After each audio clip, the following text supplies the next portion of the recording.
वाहिगुरू जी का खालसा वाहिगुरू जी की फतेह। अज सतगुर की रहमत नाल करतारपुर आने का मौका मिला। सो इस टाइम वैरीफिकेशन बिजी हाँ। 3 तो 4 बारी इन्होंने वैरीफिकेशन की है।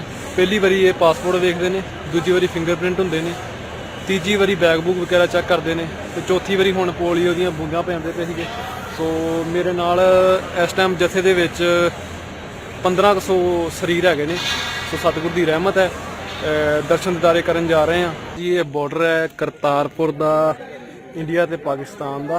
मैनू बहुत ही ज़्यादा चाह है, मेरे मन में बड़ी देर की तमन्ना सी कि मैं पाकिस्तान जावां। सो साडे जिन्ने भी वड्डे वड्डे फनकार होए ने सारे पाकिस्तान तो ने। वड्डी गल साडा बाबा गुरु नानक देव महाराज करतारपुर विच ही उन्हां दा आगमन होया। सो बहुत ही खुशी की गल है कि उत्थे दर्शन दिदारे होण जा रहे हैं। ये स्थान जो तुसीं पिछे वेखदे पए हो, ये महाराज के खेत ने। इत्थे महाराज 18 साल खेती करते रहे ने। जो महाराज ने उदासियां की समाप्ति कर दी, उस तो बाद उन्होंने खेती की। खेती नूं सब तो वड्डा किता दस्सिया। किरत करो, नाम जपो, वंड छको का उपदेश उन्होंने इत्थे आके दिता। गुरु अंगद देव जी जो उन्होंने मिलने आए ने, जो उन्होंने उन्होंने घोड़े दी लगामां फड़ के उन्होंने अपने नाल लै गए ने, यही स्थान सीगा। ये मैनूं अज कल दा पता लगा। बहुत ही कह लो कि वाहिगुरू जी का खालसा पाकिस्तान के कम्युनिटी वाले मुसलमान वीर बधाई के पात्र ने, भागा जो कि करतारपुर कॉरिडोर के जरिए गुरुद्वारा साहब में तशरीफ लाए हुए हैं।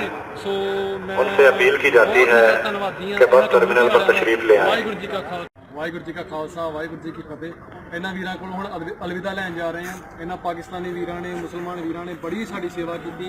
अपने जिन्ने भी साडे सिंह भाईजान सीगे सारिਆਂ ने इन्हों के हॉस्पिटैलिटी बड़ी तारीफ की है। मैं भी कराँगा। इन्ने प्यारे वीर ने जो साडे मनां विच जिन्ने भी शिकवे सीगे इन्हां दी सेवा नूं वेख के मेरे मन में दूर हो गए ने। मैं तो सारिਆਂ नूं कहूँगा तुसीं भी आओ, अपने परिवारां नाल दर्शन मेले करो, इन्हां वीरां नाल रहो। तो हुण असीं जा रहे हैं। ये जी 0 लाइन बॉर्डर है पाकिस्तान का। तो हुण असीं इथों क्रॉस कर जाना है। जो मैं सवेरे आया सीगा मेरे मन में अंदर वड़दे एक लैन आई कि अज हसदियां फिरन दुआवां वे रब दे, आखिर मंजूर होईयां मिलन दियां घड़ियां।